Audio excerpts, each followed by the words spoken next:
So today I'm here with Luigi Lenguito, CEO and co-founder of Bfore.ai. Welcome. Hi, Sarah. Thanks for the invite. You're welcome. So let's get started. I have several questions to ask you, about the company, about yourself, about the industry. So just to get to know a little bit of background, Bfore.ai specializes in predictive cybersecurity. Can you share the inspiration behind the company and what problems were you first trying to solve? Sure. We started about 5 years ago. I was seeing the industry going in a very reactive direction and, detect and respond, assuming breach. And I thought here, everybody except to be victim is not a good place to be. I don't like to be a victim. Nobody should accept it. And so I wanted to create a company that would rebalance cybersecurity to more left of boom before the attack. That's the name. And met my two co-founders at the research program where we found this technology being developed, and immediately reminded me of this movie Minority Report with Tom Cruise. So the mutants, Agatha, they could see in the future crime, the pre-crime police jumping in the scene and blocking crime before crime was made. Thankfully, 20th Century Fox had not trademarked the name, so we trademarked it. And then we brought to market the technology, and today we provide to service pre-crime intelligence is an API that help our customer use our insight to block attack before the attack starts within 3 weeks in advance. We get it right about 99% of the time. We guarantee our prediction, so we cover the cost of the attack up to 10 times the value of our contract if we make a mistake and the customer get hit. And the other product is called Pre-Crime Brand Defense, is an impersonation protection solution where we identify this impersonation attack. We stop them at an internet scale, taking them down 90% of the time before any content is loaded. So literally pre-crime. And we basically created the category of preemptive defense that Gartner recently has sanctioned, and very focused in continuing protecting people before the attack happen. Average 25 million people a day today are spared by scam and fraud thanks to our technology. That's great. And how does your approach differ from other methods or other solutions in the competitive space? I think the first difference is really a perspective. Cybersecurity solutions tend to focus on the victim, external attack surface management, penetration testing, vulnerability testing, EDR, and so on and so forth. In general, focuses on techniques and procedures and tactics from the criminals against the crime, against the victim. In our case, our system is really more focused on the DevOps techniques that the criminal used to build their own infrastructure. So we focus on what they're doing in terms of setting up server, moving them around on the cloud, configuring ports, setting up DNS. The system is very much similar to a weather forecast system. We scan the whole net, identify those behavior of infrastructure, train the system to recognize good and bad behavior, and then we announce it to the customer when we are confident that there will be no false positive. And can you give me, an idea of who your customers are? Yeah, sure. We have a large corporation at a global scale in manufacturing like Philips and Signify. We have critical infrastructures, especially utilities that protect their nuclear power station and power lines and building systems. We have retailers like Primark, and a few others that cover, things like gift cards and, customer relationship system. We have banks like Volksbank and Banca Progetto and a few others in the US that focus on avoiding scams and fraud for their customers. We have, manufacturer as well, like Pirelli, for example. So we are pretty much distributed both from a geographic perspective, globally, about 80% of the customer in the US, 20% rest of the globe, and from a geographic perspective, mostly North America and Europe. Got it. It's interesting. Can you walk me through an example, of how your technology has prevented an attack?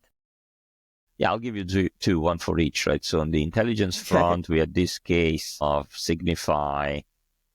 We are at the time of Colonial Pipeline was blocked as well. And so what happened is they got an intrusion from this Revil ransomware. And the Revil ransomware, the first step of the process is an exfiltration of data through DNS text messages, and the DNS resolver of Signify connected to Bfore.ai blocked resolution of the exfiltration server. Hence, the malware could not send the data out from the Signify network. Because there was no exfiltration, there was no encryption, no ransom, so they saved the day. Their manufacturing facility continued to operate, and otherwise would have lost millions of dollars in a single day. And when they did the forensic, they found that our prediction had been provided in March to their system and used in July when the attack happened. So 3 months in advance, we had already prepped for this attack that others were, still victim of. So in this case, is a network protection use with pre-crime intelligence. And then the other case is more common, is where one of our customer domains may be impersonated, maybe some phishing campaign is sent to their customer, their suppliers. And what we are able to do is to actually block access to that impersonated domain. So if the customer receive, a text message or an email with a link and they click, they go nowhere. They will get blocked by Google Safe Browsing, by Core9DNS, PAMAUS, VirusTotal, and many other partners that work with us. And as we keep the traffic on hold, we shut down the infrastructure. And nowadays, 90% of the takedowns are completed before any content is loaded on this infrastructure. So technically pre-crime. Yeah, that's great. I can't tell you how many times a day I'm getting those fake text messages. I mean, it's like nonstop lately, unfortunately.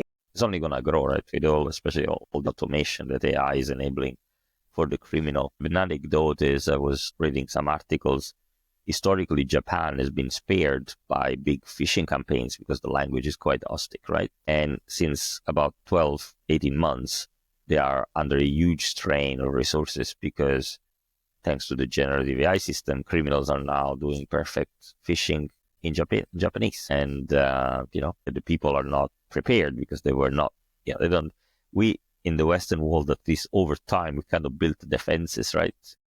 Mm-hmm. And I'm sure we still fall victims because this criminal keep getting better and better.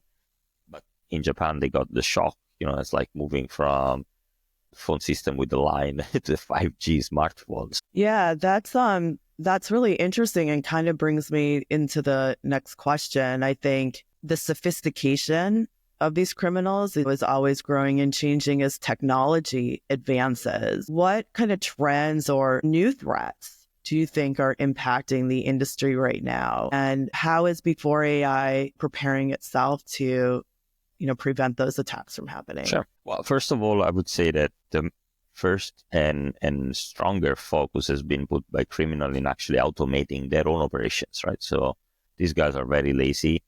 ROI is the number one thing that they care of, how much money they get out of each victim.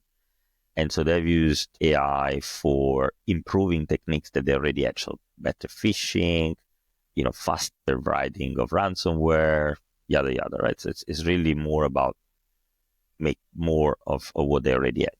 So the result of this effort is caused an inordinate increase of volume of these attacks, variety of the attacks, and especially velocity, the quickness of this, right? And that's what we see then in fraud and crime cost going up very, very quickly. There are indeed some, new techniques. We have seen, of course, deep fakes. It's very common nowadays, unfortunately. It's becoming more and more accessible to criminal with lesser and lesser expenses from a computing perspective. We've seen it in fraud cases in the financial services, in hiring scams for technology companies. I would say that another one that it's coming up as a new one is credential bypass. So these are basically automations where generative AI use vast or leaked data to identify correspondence between username and password that people may have used over time over different websites, and now targeting, a mail system, for example, and try to get to that mail system with a brute force attack where each tentative is actually, separated by variable amount of time that may be longer than the actually lockup period of the accounts.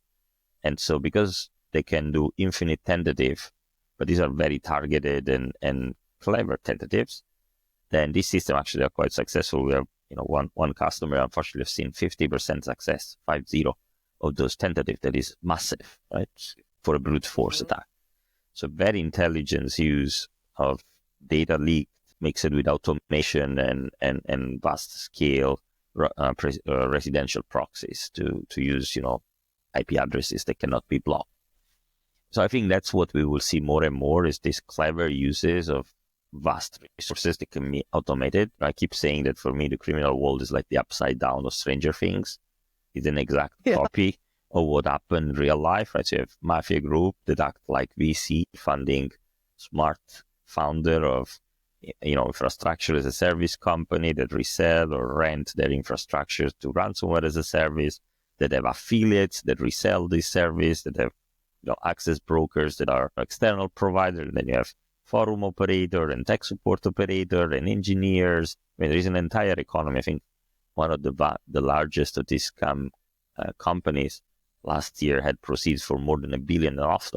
So these are, very, very relevant. Oh, and of course, that corresponds to the amount of fraud that comes in the actual, for people, right? And the disaster that it generates, both from a financial but also psychological aspect. That's why it's so important that we help those organizations not only protect themselves, but also protect their customers and their suppliers that are probably less protected. How much money is stolen, in a given year, would you say? Yeah, so nobody really knows. If you look at the IC3 reports from FBI, that I think is one of the most relevant sources, it report between $4 to $5 billion a year in scam and fraud losses.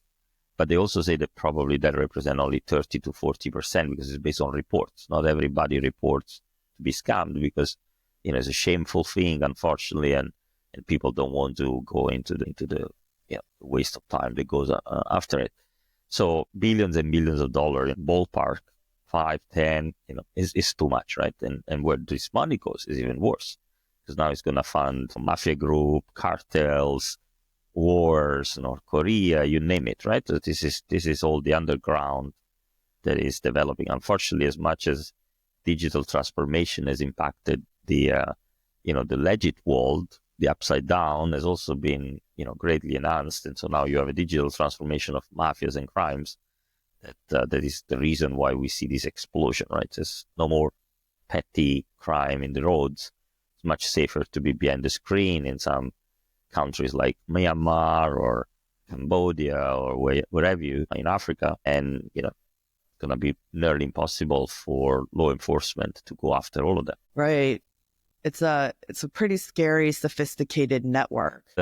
A few weeks ago, The Economist released a podcast called Scam Inc. that for anyone interested, I really encourage to go read. Is a few hours of podcast, and they go and investigate the whole chain.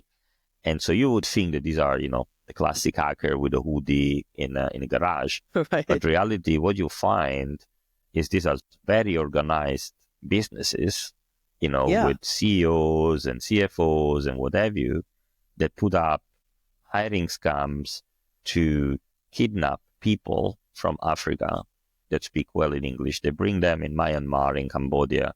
They close them in this compound. They steal their passports. So now they have to buy back their freedom by scamming folks. And so everybody is being a victim here, right? So the people that lose money, but also on the other end, the people that are doing it. And then unfortunately, they have to get clever and clever at doing it because they want to buy their freedom. So they're extremely motivated to scam, right? And so that's where you see that there is an infinite circle of, and it's very successful. That's the other thing. It's extremely successful, economically speaking, for those organizations. So. Yeah. I mean, it's human trafficking, not the direction I thought this conversation would go. But I mean, that sounds like a reality that's happening. That's pretty scary.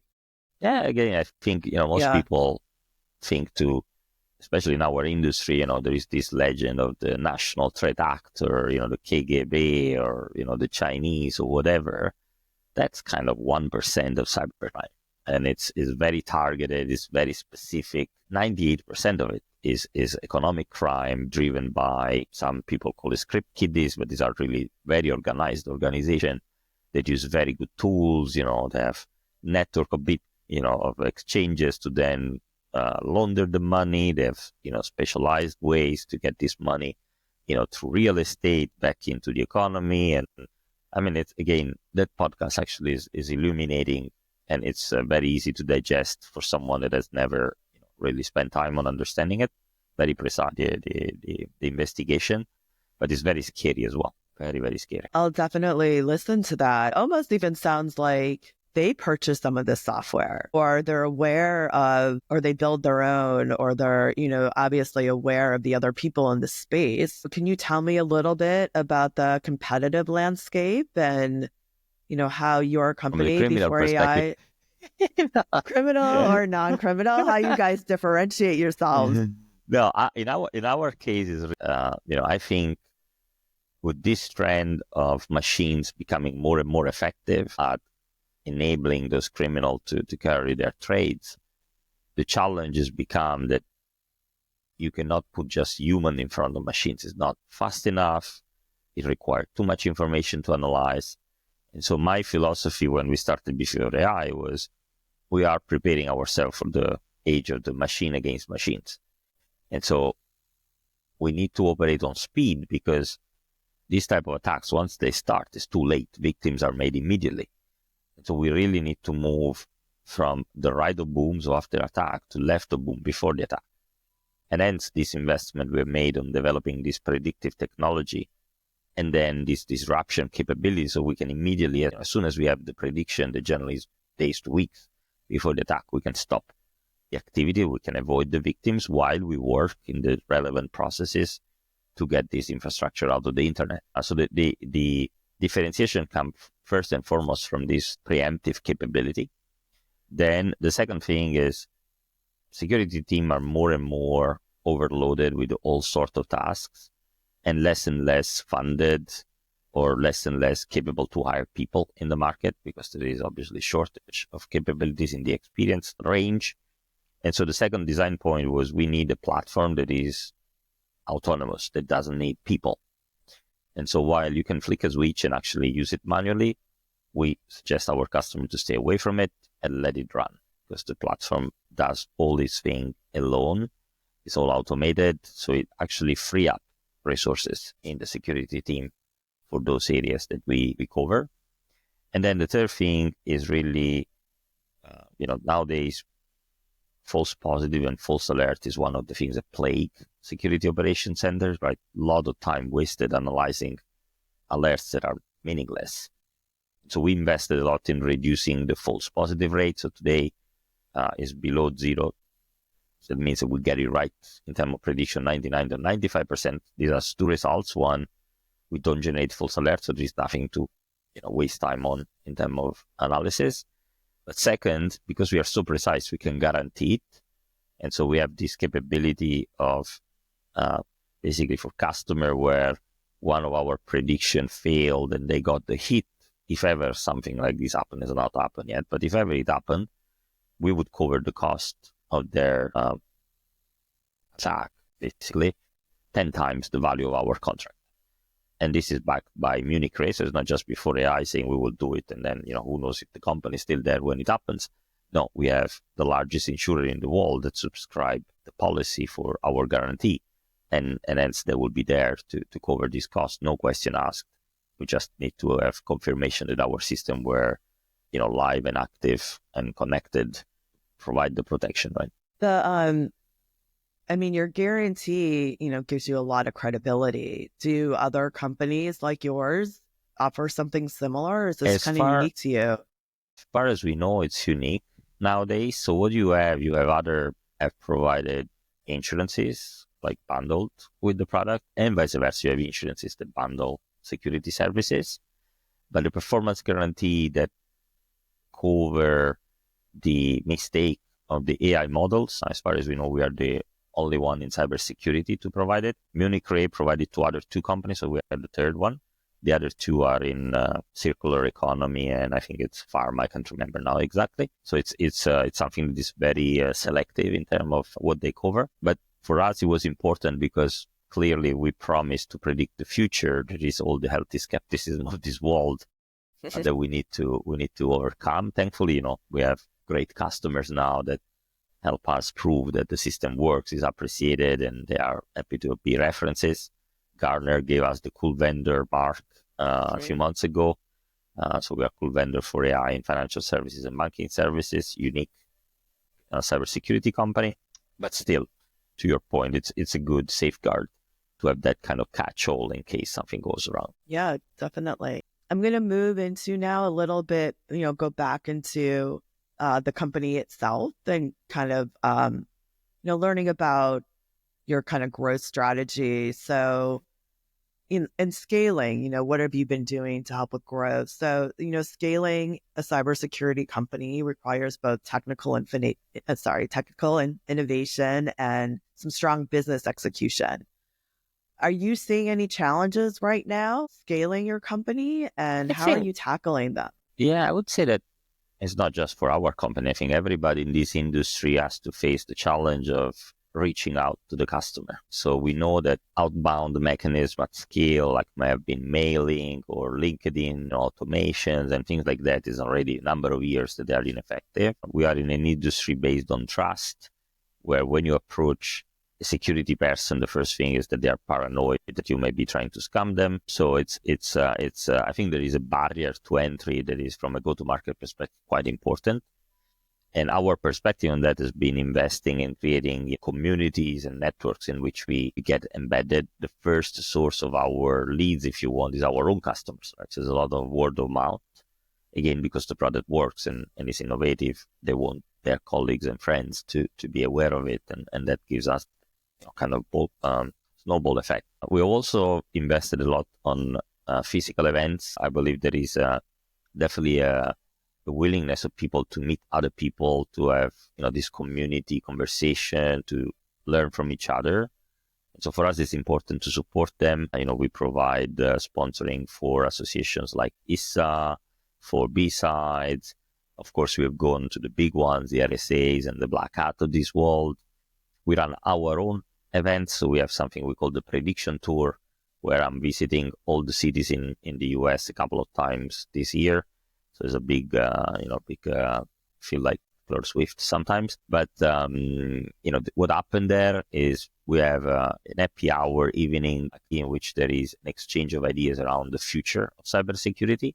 And so the CISO, head of security, and meet and speak between themselves. We facilitate, of course, with some questions and some exercises to stimulate the fantasy that they may have. And then we introduce how we see the future. Of course, this move toward predictive defense, and that open a kind of warm of conversation because, of course, it gives another perspective. And then, we end up with a dinner or a cocktail or whatever. It's organized. And so it's 2-3 hours of exchange in which, we give the locals an opportunity to exchange between themselves to create more solid connection. Generally, they set up some WhatsApp group in which they will start exchanging information if they're not already part of some other community, local community. So I think, this is kind of the area that has they need the most creativity. Recently, we've started another initiative, is that every time we get informed that the CISO has been promoted or moved from one company to another, we send them a book. It's called The First 90 Days.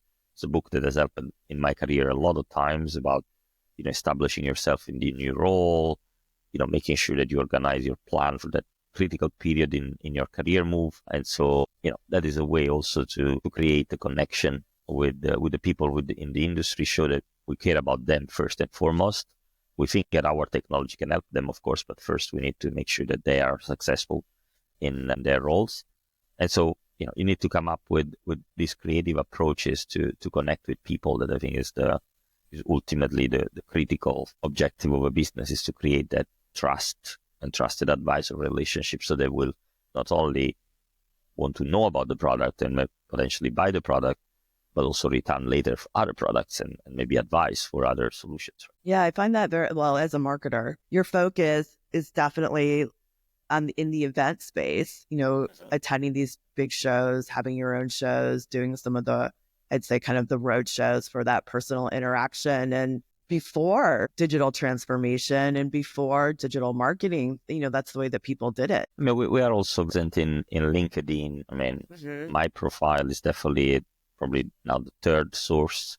So first source is the word of mouth, second source is the event, third source is my LinkedIn profile, where, you get a mix of what we have been discussing on cybersecurity, but also what's the journey of building a company like Bfore.ai that is growing so fast and across the globe. We have the peculiarity of being fully distributed, so we don't have offices. Our team is dispersed and distributed over 34 countries. So there is the aspect of multicultural integration. There is the aspect of how do you work in a distributed team where people meet together maybe once or twice a year. What are the practices? For example, we are fully asynchronous as well, so there are ways of working that are different from what people are used to. So I share about all this kind of exploration of this innovative world of Bfore.ai, and definitely a lot of people engage and share their own business as well. Are you doing any like contributing writing to say like Forbes magazine or any of these kind of thought? So we definitely have regular requests for interviews and journalists that, because we publish a number of reports on some of the things that we see in terms of campaigns and attack methods and so on. We get invited by journalists then to expand and maybe, provide some verbatim for their article on this.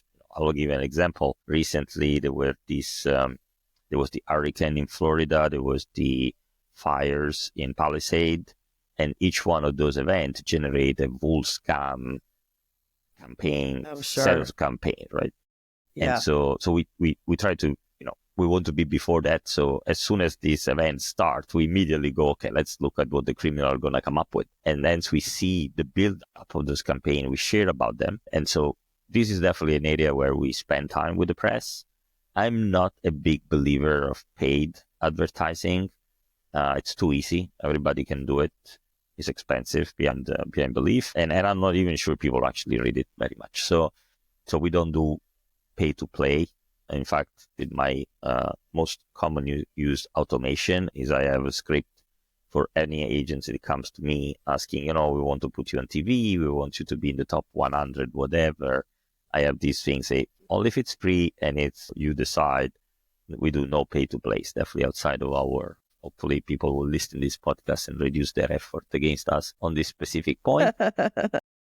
Spam prevention is another big issue in the industry. So yeah, so that is the approach, and then now I'm getting invited to more and more of podcasts like yours, and I think it's an interesting way as well to engage because it's different audiences, different circles, and people get to know you over a longer period of time because the conversation is a bit more elongated. And so the latest anecdote is I must have done in the last 24 months, maybe 60 or 80 podcasts.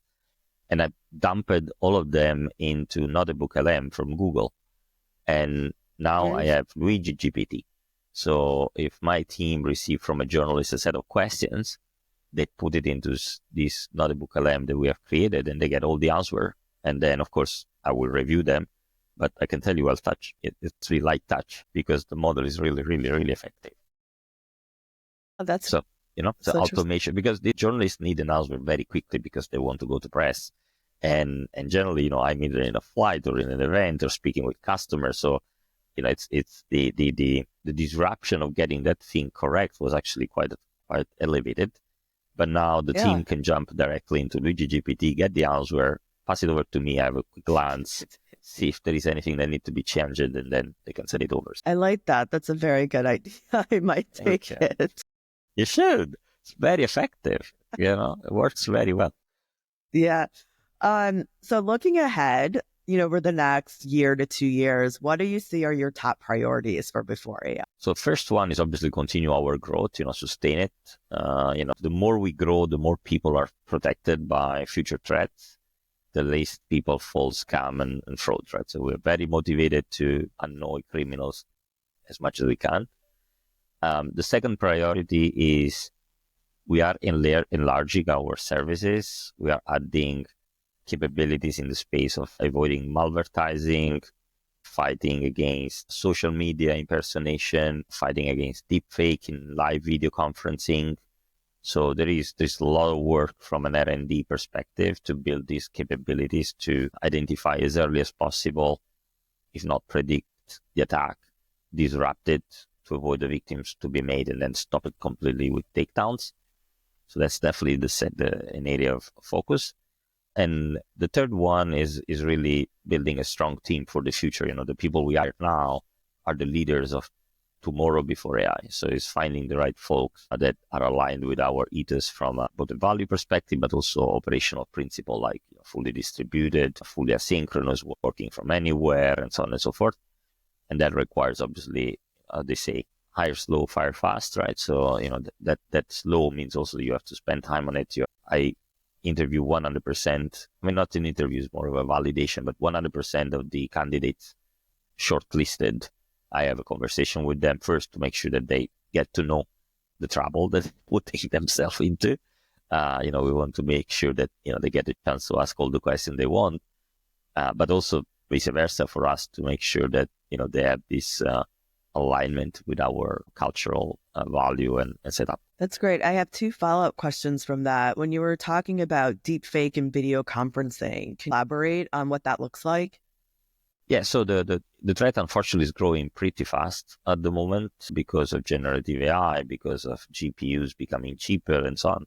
And so what is the risk? I'll give you 2 or 3 examples that we have seen with our customers. First one, hiring scam. Someone impersonate a recruiter of the company to meet with people that want to be hired, especially in the current environment. There is obviously a lot of these.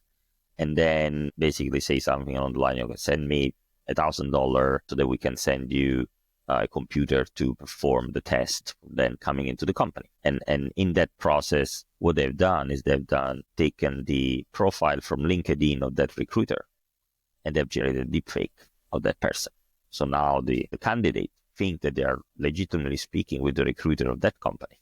A case study on our website, we perform this type of protection for Atlassian, right? So Jira, Confluence, and likes. So this is one use case. Another use case is information influence. There is a new kind of ransomware that is coming up where criminals target the company and say, unless you pay us so much, we will disparage the reputation of the company and you will lose a lot of money on stock valuation or, credibility and whatever.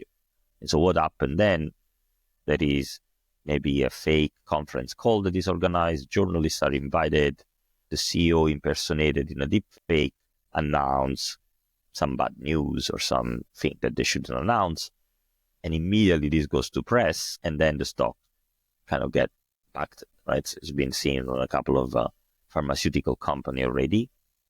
And so it's important for organization to now protect the executive persona within the live video conferencing. Another, and there are many other of those techniques, and they, on one side they are new, on one side they are old, because what is happening is, in certain circles of cybercrime, you have adjacency with threat actors that are national states. And so these are techniques that come from propaganda, from disinformation, and so on, that are now transitioning because of that adjacency into the, let's call it, commercial world, right, into the economic crime. And the problem is that before they were not so much accessible because the resources needed to run something like this were very, very important. Nowadays, you buy a notebook, with a graphic card to play one of the last in-person shooter, and you have enough power to run a real-life inference and impersonation deepfake. And unfortunately, the brain is wired to give credibility to video more than to anything else, right? Because the eyes carry more more brain connections. And so obviously, we already fall victims of simple email scams full of typos. Then you move to audio, it becomes extremely more difficult to identify. Now you move to video, it's nearly impossible. And, maybe a year ago, you could say rotate the head, pass the hands in front of the face and so on. But nowadays, technology is so good that this thing already surpassed. So you need human eye is absolutely not a good detection mechanism for deepfake. So we need machine against machines again. It's interesting. It's kind of scary. Yeah. So the product we are building I'm actually learning so much during this conversation. And you're welcome. I'm happy. And I hope the people that will hear the podcast will get as much value. What we see is, one, we want to alert the people that are in the video conference that there is an impersonation happening, right? So there will be what we call the pre-crime assistant that you add to the call, much like you would do with the note taker. And so he's sitting there and observing the conversation, and locally, so not sending any data to us, is running models to identify the deepfake. If there is a deepfake, it will start, blink red and say, stop. And then if it identifies that the impersonation is about one of the people we protect, like CEO of Philips, a CEO of Atlassian, or whatever you, in that case, first the call get dropped, so the fraud stops. And then a report is sent to the security team of the organization, say, hey, your CEO, key people was impersonated in this call. There were these other participants. It lasted so many minutes, and we stopped it immediately. And this way, there is also compliance analysis on, okay, how much this problem is spreading for the company. But first and foremost, we stopped it. We avoided that fraud to happen. Yeah, that's great. The second question I had kind of goes back just really to help you, because you mentioned that one of your goals is to grow the business and hire people. So what roles are you looking to hire? So we hire data scientists, we hire data engineers. Bfore.ai really is a data science company applied to cybersecurity. So yes, we do have security experts, but we're mostly in software engineering and data engineering that we hire. Of course, go-to-market resources, so sales, marketing, product management. And the company doubled in size in the last 6 months. It doubled in size the previous 6 months. So that's kind of the rate of which we are. Albeit now we're trying to hold a little bit on the size, because with all this new technology coming, we're trying to extract a little bit more productivity. And also the team obviously is now more experienced. So we can expect a little bit more capability. And the objective is not to create an army, but to generate the most possible value for customers, the society at large, and our shareholders, me included. Well, I guess, a positive note, you have a track record of a lot of growth, and it sounds like you're continuing to do that. So you're in a good place. It's, I can tell you that the effort and the work to make this happen is definitely intense. And it would be very difficult to carry on if it wasn't because we had all this traction and impact. For me, it's actually zero weight, because I get up in the morning knowing we saved the previous day 25 million people from scam. I meet customers that tell me about all the frauds and problems that they have avoided. The key message from them is that feeling of moving away from that victim status. And how much in this industry people are burned out and stressed because they don't know what happened the next morning. Well, we are shifting them from that status into the one in which they are actor of their defense. They're doing something to disrupt the criminal work. They're not waiting to be under attack to do something about it. And I think that's probably the most game-changing part of our business is we are moving from that pure detection and response. It will always stay. We're not trying to remove it, but we want to rebalance it toward prediction and preemption so that you have a more balanced posture where you do maybe 50-50. Nowadays it's like 10-90, 10% for before attack and 90% after attack. I think it should be a little bit more balanced. I have one last question. For businesses looking to improve their cybersecurity posture, what's one piece of advice you would give them today? I would say that they have to focus on kind of 3 key areas. First, of course, tooling, right? And ensure that you have the right tooling well integrated to cover the type of risk that your organization has, because each organization has a different risk profile. So It starts with an assessment of the risk, an assessment of the infrastructure, and then you decide the tooling. The people, so training people and awareness of the risk is still a major solution. Albeit, I keep saying it to our prospects, most trained people in the world are airline pilots. Still, all the crashes from planes are due to people, right? So training is not the final solution, but is a big component that need to be put in place. And then processes and procedure. Most of this fraud and attacks can be, you need a multi-layered approach, not just from a pure security tooling perspective, but also from a process perspective. So, your finance team shouldn't authorize a payment unless you've spoken with the receiver and confirmed their bank account, and you haven't called the phone number that you have on the email you received, of course, but what is on their website and stuff like that, right? So there are procedures that people need to be trained on that complement their kind of sensibility that potentially they're falling into an attack. At the base in all of these, especially for fraud and scam, any moment that you feel urgency, you have to stop. When somebody push you for urgent things like payments or forward me these things, or I need help to buy the gift card, the fact that they're pushing urgency is because they want to put you in an uncomfortable moment, and hence you make a mistake more easily. So that's critical. That's a good way to end it.